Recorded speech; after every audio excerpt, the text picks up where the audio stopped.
Good evening and welcome. Special edition തുടങ്ങുന്നു. ഏകീകൃത civil കോഡുമായി വീണ്ടും BJP മാനിഫെസ്റ്റോ. പ്രധാന വാർത്തകൾ. കേരളത്തിൽ വോട്ടെടുപ്പ് നാളെ. ബൂത്തിലെത്തേണ്ടത് 2,43,00,000 വോട്ടർമാർ. ഉത്തർപ്രദേശും ഡൽഹിയും ഉൾപ്പെടെ 7 സംസ്ഥാനങ്ങളിൽ കൂടി നാളെ വോട്ടെടുപ്പ്. പോളിംഗ് സാമഗ്രികളുടെ വിതരണം അവസാനിച്ചു. തിരുവനന്തപുരത്ത് പോളിംഗ് സാമഗ്രി വിതരണ കേന്ദ്രത്തിൽ തർക്കം.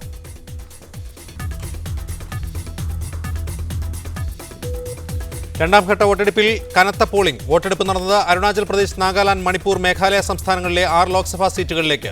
വഡോദരയിൽ നരേന്ദ്രമോദി നാമനിർദ്ദേശ പത്രിക നൽകി.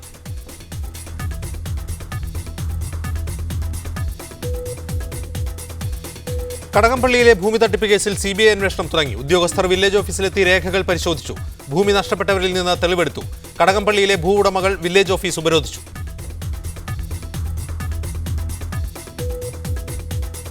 കൊച്ചിയിലെ സ്വകാര്യ ആശുപത്രിയിൽ ശസ്ത്രക്രിയയ്ക്കിടെ രോഗിയുടെ നട്ടലിൽ ബ്ലേഡ് കഷ്ണം കുടുങ്ങി. നിർബന്ധിച്ച് ഡിസ്ചാർജ് ചെയ്യിക്കാൻ ആശുപത്രി അധികൃതരുടെ ശ്രമം. ബ്ലേഡ് നീക്കം ചെയ്യാതെ ആശുപത്രി വിടില്ലെന്ന് രോഗിയുടെ ബന്ധുക്കൾ.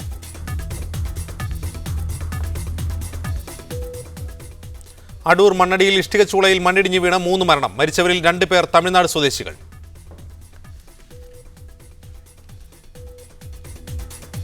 UEFA ചാമ്പ്യൻസ് ലീഗിൽ ചെൽസിയും റയൽ മാഡ്രിഡും സെമിയിൽ. ബൊറൂസിയയോട് തോറ്റെങ്കിലും റയലിന്റെ മുന്നേറ്റം ആദ്യപാദ മത്സരത്തിന്റെ മികവിൽ. ചെൽസിയുടെ സെമി പ്രവേശം എവേ ഗോളിന്റെ ആനുകൂല്യത്തിൽ. ഇന്ന് ബാഴ്സലോണ അത്ലറ്റിക്കോ മാഡ്രിഡിനെയും മാഞ്ചസ്റ്റർ യുണൈറ്റഡ് ബയൺ മ്യൂണിക്കിനെയും നേരിടും. രാജ്യത്ത് ഏകീകൃത സിവിൽ കോഡ് നടപ്പാക്കുമെന്ന അവകാശവാദവുമായാണ് BJP ഇക്കുറി പ്രകടന പത്രിക പുറത്തിറക്കിയത്. ഇതിനെതിരെ അരുൺ ജെയ്റ്റ്ലി പ്രസ്താവന ഇറക്കുകയും ചെയ്തിരിക്കുന്നു. ഈ വിഷയത്തിൽ പ്രതികരിക്കാൻ KEN രാഷ്ട്രീയ വിമർശകൻ കോഴിക്കോട് നിന്ന് ചേരുന്നു. അഡ്വക്കേറ്റ് PS ശ്രീധരൻപിള്ള, അദ്ദേഹം ന്യൂസ് സ്റ്റുഡിയോയിലുണ്ട്.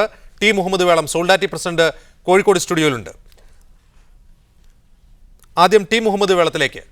BJP ഇക്കുറിയും ഏകീകൃത സിവിൽ കോഡ് സംബന്ധിച്ച വാഗ്ദാനം അവരുടെ പ്രകടന പത്രികയിൽ സൂചിപ്പിച്ചിരിക്കുന്നു. എന്താണ് താങ്കളുടെ ആദ്യ പ്രതികരണം?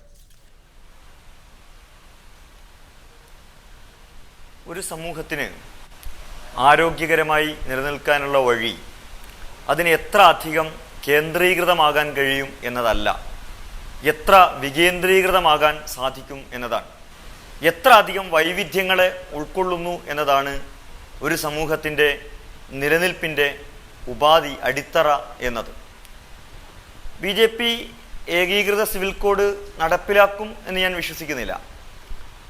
കാരണം ആ ഏകീകൃതമായ സിവിൽ കോഡ് എന്താണ് എന്നതിനെക്കുറിച്ച് ഇന്നുവരെ BJPയോ അല്ലെങ്കിൽ ഏകീകൃത സിവിൽ കോഡ് വാദിക്കുന്ന മറ്റാരെങ്കിലുമോ ഒരു മാർഗരേഖ ഇന്ത്യയുടെ മുമ്പാകെ വെച്ചിട്ടില്ല. ഇനി അങ്ങനെ വെച്ചിട്ടുണ്ടെങ്കിൽ അത് ഏക സ്വഭാവമുള്ളതും അല്ല.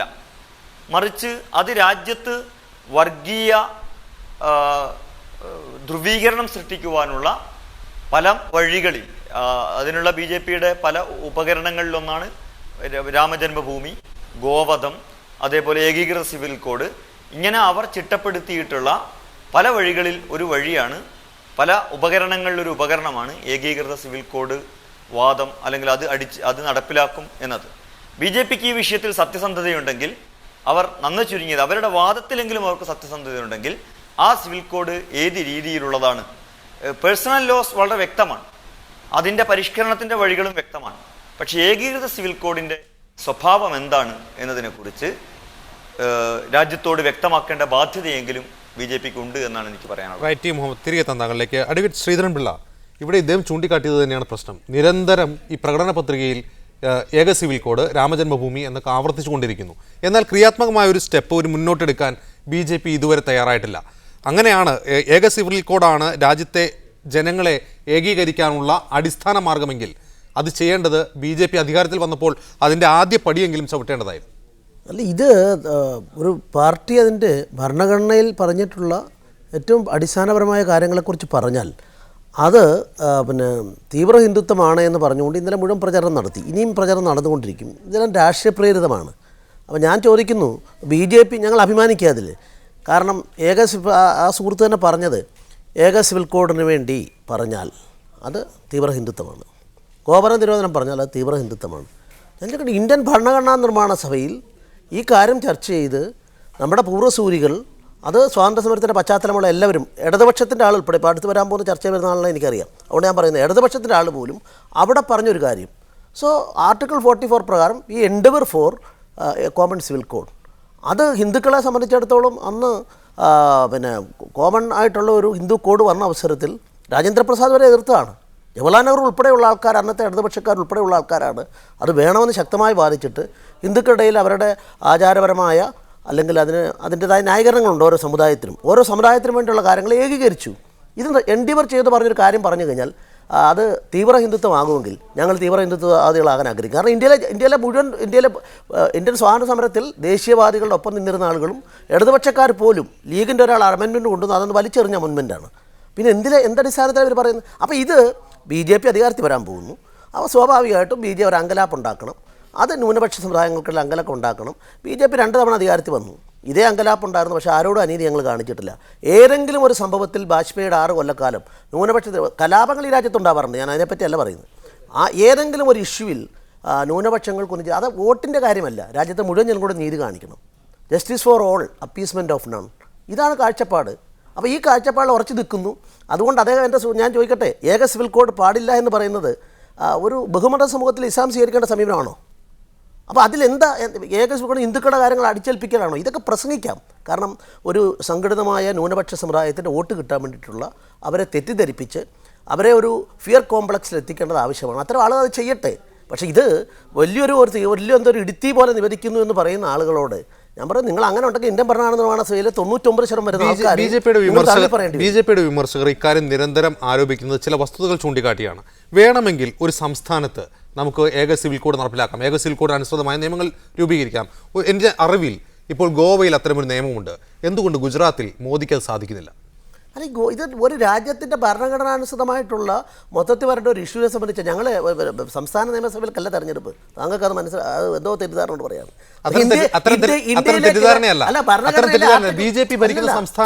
ഞാനൊന്ന് പറഞ്ഞോട്ടെ, നിങ്ങൾ ചോദിച്ചാൽ ഞാൻ പറയേണ്ട ഉത്തരം പറയണ്ടേ. ആർട്ടിക്കിൾ 44 പ്രകാരമുള്ള എൻഡവർ ഞങ്ങൾ ശ്രമിക്കും. 3 സുപ്രീം കോടതി വിധികൾ വരെ അനുകൂലമായിട്ടുണ്ട്. കോൺഗ്രസ്, ഞാൻ പറഞ്ഞില്ല, ജവഹർലാൽ നെഹ്റുവും കോൺഗ്രസും എല്ലാം പറഞ്ഞാണ് EMS എഴുതി വെച്ചിട്ടുള്ളത്. അത് അടുത്ത ചർച്ചക്കാരൻ പറയട്ടെ, ഏകൽസ് കോഡ്. പക്ഷേ ഇപ്പോഴെല്ലാവർക്കും എന്താ, വോട്ട് വേണ്ടി വരുമ്പം വോട്ടിന് വേണ്ടിയുള്ള നെട്ടോട്ടത്തിൽ ഇതിനെയെല്ലാം താമസിക്കും. ഞങ്ങൾ അങ്ങനെയല്ല, ഞങ്ങൾക്ക് വോട്ടല്ല പ്രശ്നം, ഞങ്ങൾക്ക് പ്രതിബദ്ധതകളാണ്.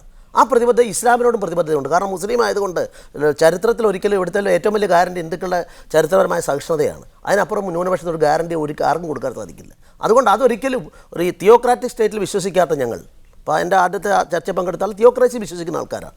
അപ്പോൾ അവരുടെ ഞാൻ ഒരു കാര്യം കൂടെ അദ്ദേഹം പിന്നെ നമ്മുടെ ബഹുമാനപ്പെട്ട സുഹൃത്തും കൂടി ഈ ചർച്ച പങ്കെടുക്കുന്നുണ്ടല്ലോ. ഞാൻ ഇബാദത്ത് 3 തരത്തിലുള്ള കാര്യമാണ്. അനുസരണം അള്ളാഹുവിനോട് മാത്രം, പിന്നെ പരമാധികാരം അള്ളാഹുവിന് മാത്രം, പിന്നെ അടിമത്തം അള്ളാഹുവിന് മാത്രം. ഈ ഒരു കാര്യം മുസ്ലിം സമൂഹം അദ്ദേഹത്തിൻ്റെ ഇപ്പോൾ ആ സംഘടന പറയുന്ന കാര്യം ആരും അംഗീകരിക്കുന്നുണ്ടോ? അപ്പോൾ അത് അങ്ങനെയാണെങ്കിൽ പിന്നെ ജനാധിപത്യത്തിൻ്റെ ജനങ്ങൾക്ക് ആധിപത്യമുള്ള, ദൈവത്തിനല്ല ആധിപത്യം. ഇത്ര ഒരുപാട് ബേസിക് പ്രശ്നങ്ങൾ വരും. നമ്മളതൊന്നും വേണ്ട. നമ്മളിപ്പോൾ ജമാഅത്തെ ഇസ്ലാമിയിൽ എല്ലാവരും സഹകരിക്കുന്നുണ്ട്. എല്ലാവരും ഈ ബഹുമത സമൂഹത്തിൽ കുറേ വിട്ടുവീഴ്ച ചെയ്യണം. നമുക്ക് ഒത്തൊരുമിച്ച് രാജ്യത്തെ ജനങ്ങളെ ഒന്നിച്ചു നിർത്തണം. അതിനുവേണ്ടിയുള്ള ശ്രമം, അതിനപ്പുറത്ത് അതിനകത്ത് ഒന്നുമില്ല എന്നുള്ളതാണ് എൻ്റെ അഭിപ്രായം. ഡോക്ടർ ഫസൽ ഗഫൂർ, BJP ഇക്കാര്യം നിരന്തരം ഉന്നയിക്കുന്നത് ഭരണഘടനയുടെ മാർഗനിർദ്ദേശക തത്വങ്ങളെ ഉയർത്തിപ്പിടിക്കുക എന്ന മഹത്തായ ലക്ഷ്യം വെച്ചാണെന്നാണ് PS ശ്രീധരൻപിള്ള പറയുന്നത്. താങ്കൾ എങ്ങനെ കാണുന്നു BJPയുടെ ഈ അവകാശവാദത്തെ? ഈ ഏക സിവിൽ കോഡിനെ പറ്റിയിട്ട് ഒരുപാട് അവ്യക്തതയുണ്ട്.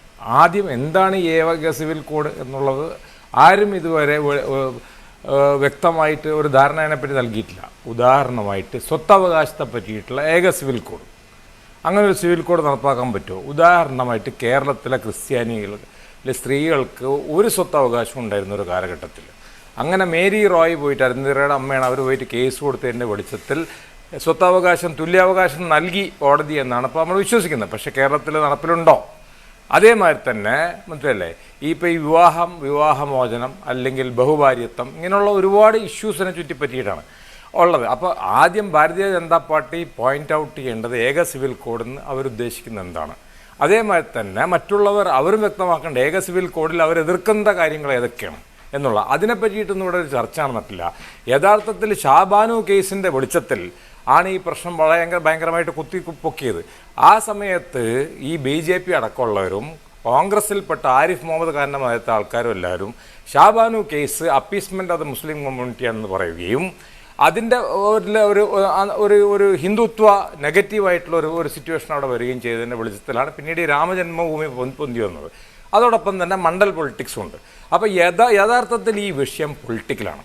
ഞാൻ ശ്രീധരൻപിള്ള പറഞ്ഞതിനോട് യോജിക്കുന്നു. ജവഹർലാൽ നെഹ്റു ഉള്ളവർ, അതേസമയം രാജേന്ദ്ര പ്രസാദ് എന്ന് പറയുമ്പോൾ അദ്ദേഹം സവർണ ജാതിയിൽപ്പെട്ടിട്ടുള്ള വ്യക്തിയാണ്, ഇന്ത്യയുടെ പ്രസിഡന്റ് ആയിരുന്നപ്പോൾ. അദ്ദേഹം വളരെ എതിർത്തിരുന്നു ഈ മാറ്റർ. അപ്പോൾ അതിൻ്റെ അർത്ഥം ഈ സിവിൽ കോഡ് എന്ന് പറയുമ്പോഴത്തേന് ഇത് മുസ്ലിമുകൾക്കെതിരായിട്ടുള്ള ഒരു ആയുധമായിട്ട് ആരും എടുക്കേണ്ട ആവശ്യമില്ല. കാരണം ഹൈന്ദവ സമുദായത്തിൽ നിന്ന് തന്നെ ഇതിന് എതിർപ്പുണ്ടാവും. ഉദാഹരണമായിട്ട് ഹൈന്ദവ സമുദായത്തിലെ ഗിരിവർഗ്ഗക്കാർ അവർ ഹൈന്ദവരായിട്ട് അവരെ ഉൾപ്പെടുത്തുകയാണെങ്കിൽ അവർ എതിർക്കാൻ സാധ്യതയുണ്ട്. സിഖ് മാത്രമുള്ളവർക്ക് അവരായിട്ടുള്ള റിസർവേഷൻസ് ഉണ്ടാവും. നേരത്തെ ക്രിസ്ത്യാനികളെ പറ്റി ഞാൻ പറഞ്ഞു കഴിഞ്ഞു. ഇനി വേറെ ചോദ്യം എനിക്ക് ചോദിക്കാനുണ്ട്. ഈ ഹിന്ദു കോഡ് പാസ്സാക്കിയതിന് ശേഷമാണ് കരുണാനിധി 2 ഭാര്യമാരെ വെച്ചുകൊണ്ടിരിക്കുന്നത്. അപ്പോൾ അതിലൊരു ഭാര്യ ഇല്ലീഗലല്ലേ? അപ്പോൾ അതവിടെ ബഹുഭാര്യത്വം ഇല്ലേ? അപ്പോൾ ബഹുഭാര്യത്വം എന്ന് പറയുമ്പോൾ മുസ്ലിമുകളുടെ ഒരു വിഷയമായിട്ട് കണക്കാക്കുകയും SC ST പലയിടത്തും ബഹുഭാര്യത്വമുണ്ട്, ട്രൈബൽസിന് ബഹുഭാര്യത്വമുണ്ട്. അപ്പോൾ ഈ കംപ്ലീറ്റ് ഫോക്കസ് 2 ഭാഗത്തു നിന്നും, മുസ്ലിം ഭാഗത്തു നിന്നും പാടില്ല, ഭാരതീയ ജനതാ പാർട്ടിയുടെ അല്ലെങ്കിൽ ഹിന്ദുത്വ ഭാഗത്തൊന്നും പാടില്ല. അതായത് ഒരു മുസ്ലിമുകളെ മാത്രം ബാധിക്കുന്ന ഒരു വിഷയമായിട്ടിരിക്കുകയും മറ്റുള്ള സമുദായങ്ങളിൽപ്പെട്ടവരൊക്കെ ഇതിനെപ്പറ്റി മിണ്ടാതിരിക്കുകയും ചെയ്യുന്നത് ശരിയല്ല. റൈറ്റ്. ഫസൽ ഗഫൂർ, തിരികെ താങ്കളെ. ടി മുഹമ്മദ് വേളം, ഏക സിവിൽ കോഡിനുള്ള വാദം ഏറ്റവും ശക്തമായി ഉയരുന്നത് ജെൻഡർ ഇക്വാലിറ്റിയുമായി ബന്ധപ്പെട്ട വാദപ്രതിവാദങ്ങളിലാണ്. കാരണം ഇത്തരത്തിലുള്ള ബഹുകൃതമായ സിവിൽ കോഡുകൾ, ഓരോ മതവിഭാഗത്തിനും പ്രത്യേകം സിവിൽ കോഡുകൾ ഏർപ്പെടുത്തുമ്പോൾ അവിടെ അവകാശങ്ങൾ ലംഘിക്കപ്പെടുന്നത് പ്രത്യേകിച്ചും ദുർബല വിഭാഗങ്ങളുടേതാണ്, സ്ത്രീകളുടേതാണ്. ഇക്കാര്യത്തിൽ ഈ പറയുന്ന മതപരമായ സിവിൽ കോഡുകൾ യാതൊരു പരിഗണനയും യാതൊരു സുരക്ഷയും സ്ത്രീകളെ പോലുള്ള ദുർബല വിഭാഗങ്ങളോട് കാണിക്കാതിരിക്കെ ഇത്തരത്തിൽ ഒരു ഏകീകൃത സിവിൽ കോഡിനുള്ള ആവശ്യം ഉയർത്തുന്നത് ഭരണഘടനാപരമായും നീതിന്യായപരമായും ധാർമ്മികമല്ലേ? നേരത്തെ ശ്രീധരൻപിള്ള പറഞ്ഞ ഒരു കാര്യത്തെക്കുറിച്ച് എനിക്ക് ആദ്യം പറയേണ്ടതുണ്ട്. ഇസ്ലാമിക സാമൂഹികതയിലും രാഷ്ട്രീയത്തിലും വിശ്വസിക്കുന്ന ആളുകൾക്ക് ഏകീകൃത അല്ലെങ്കിൽ ഒരു ബഹുമത രാഷ്ട്രത്തിൽ സിവിൽ നിയമം വേണം, സിവിൽ കോഡ് വേണമെന്ന് അവകാശപ്പെടാൻ അർഹതയില്ല എന്ന് അദ്ദേഹം പറയുകയുണ്ടായി.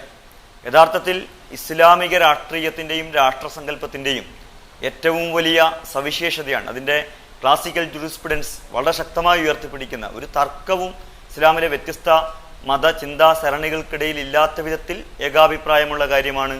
അത് മറ്റു മതസ്ഥർക്ക് സിവിൽ റൈറ്റ്സ് അല്ലെങ്കിൽ അവർക്ക് അവരുടെ മതനിയമങ്ങൾ അനുഷ്ഠിക്കാനും ആചരിക്കാനുമുള്ള എല്ലാ സ്വാതന്ത്ര്യവും വകവെച്ച് നൽകുന്നു എന്നത്. പ്രവാചകൻ മുഹമ്മദ് നബിയുടെ നേതൃത്വത്തിൽ മദീനയിൽ രൂപം കൊണ്ട ആദ്യ നഗരരാഷ്ട്രം മുതൽ അവസാനത്തെ ഉസ്മാനി ഖിലാഫത്ത് വരെ അടക്കം അത് എന്തെല്ലാം വ്യതിചലനങ്ങൾ ഉണ്ടായ ഘട്ടങ്ങളിൽ പോലും ഇത് വകവെച്ച് നൽകിയിരുന്നു എന്നുള്ളതാണ്. ഇത് ഇസ്ലാമിൻ്റെ രാഷ്ട്രീയ സങ്കല്പങ്ങൾ ഇത് മറ്റു മതസ്ഥർക്ക് വകവെച്ച് നൽകുന്നു എന്നത് തന്നെയാണ് ഇസ്ലാമിൻ്റെ പക്ഷത്ത് നിൽക്കുന്നവരും മുസ്ലിങ്ങളും തങ്ങൾക്കും മറ്റു സമൂഹങ്ങളിൽ അല്ലെങ്കിൽ തങ്ങൾ അധിവസിക്കുന്ന സമൂഹങ്ങളിൽ ഇത് വകവെച്ച് നൽകണം എന്നാവശ്യപ്പെടുന്നതിൻ്റെ ഏറ്റവും വലിയ ന്യായം. അതുകൊണ്ട് തന്നെ വളരെ ധാർമ്മികമായ അർഹതയോടുകൂടിയാണ് ഇസ്ലാമും മുസ്ലിങ്ങളും തങ്ങൾക്ക് തങ്ങളുടെ മത അനുസരിച്ച് വ്യക്തിപരവും കുടുംബപരവുമായ ജീവിതം മുന്നോട്ട് കൊണ്ടുപോകാനുള്ള സ്വാതന്ത്ര്യം ലഭിക്കണമെന്ന് ആവശ്യപ്പെടുന്നത്. ജെൻഡർ ഈക്വാലിറ്റിയുടെ പ്രശ്നമെന്ന് പറയുന്നത് തന്നെ ഏകീകൃത സ്വഭാവത്തിലുള്ളതല്ല, മറിച്ച് ഈക്വാലിറ്റി എന്ന് പറയുന്നത് എന്താണ്? അടിസ്ഥാന മനുഷ്യാവകാശങ്ങൾ ലംഘിക്കപ്പെടുന്നു എങ്കിൽ അത് ആ അർത്ഥത്തിൽ അത് ചർച്ച ചെയ്യപ്പെടേണ്ടതാണ്. അതേസമയം പലപ്പോഴും ഈക്വാലിറ്റി എന്നതിനെക്കുറിച്ച് തന്നെ വളരെ വ്യത്യസ്തമായ കാഴ്ചപ്പാടുകൾ തീർച്ചയായും വ്യത്യസ്ത മതങ്ങൾക്കും സംസ്കാരങ്ങൾക്കും ഉണ്ട്. ഇനി അത് പരിഹരിക്കാനുള്ള വഴി, എന്തെങ്കിലും വയലേഷൻസ് നടക്കുന്നുണ്ടെങ്കിൽ അത് പരിഹരിക്കാനുള്ള വഴി ഇപ്പോൾ ഇസ്ലാമിൻ്റെ ഭാഗത്ത് നിന്ന് പറയുകയാണെങ്കിൽ മതത്തിൻ്റെ അകത്ത് തന്നെ അതിനുള്ള കറക്റ്റീവ് മെക്കാനിസം ഉണ്ട്. ആ മെക്കാനിസം ഉപയോഗിച്ചുകൊണ്ട് അത് പരിഹരിക്കുകയാണ് ചെയ്യേണ്ടത് എന്നതാണ് നമുക്ക് ചൂണ്ടിക്കാണിക്കാനുള്ളത്. പിന്നെ ഇത് വ്യക്തിയുടെ ഒരു തെരഞ്ഞെടുപ്പിൻ്റെ വിഷയം കൂടിയാണ്. ഒരു മതസമൂഹത്തിൽ സിവിൽ കോഡ് ഉണ്ട് എന്നതുകൊണ്ട് എല്ലാവരും അത് ഫോളോ ചെയ്തു കൊള്ളണമെന്നില്ല. ഇപ്പോൾ ഇവിടെ സ്പെഷ്യൽ മാരേജ് ആക്ട് ഉണ്ട്. അത്തരത്തിൽ ഒരാൾക്ക് വിവാഹമോ അനുബന്ധമായ എന്ത് കാര്യങ്ങളും നിർവഹിക്കുവാൻ സാധിക്കും. അതേസമയം മതം അനുഷ്ഠിച്ചുകൊണ്ട് മത അനുശാസന പ്രകാരം ഇത്തരം കാര്യങ്ങൾ മുന്നോട്ട് കൊണ്ടുപോകണമെന്ന് ആഗ്രഹിക്കുന്നവർക്ക് അതിനുള്ള പ്രായോഗികവും നിയമപരവുമായ പിൻഫലം രാജ്യത്തുണ്ടാവേണ്ടതുണ്ട് എന്നതാണ്.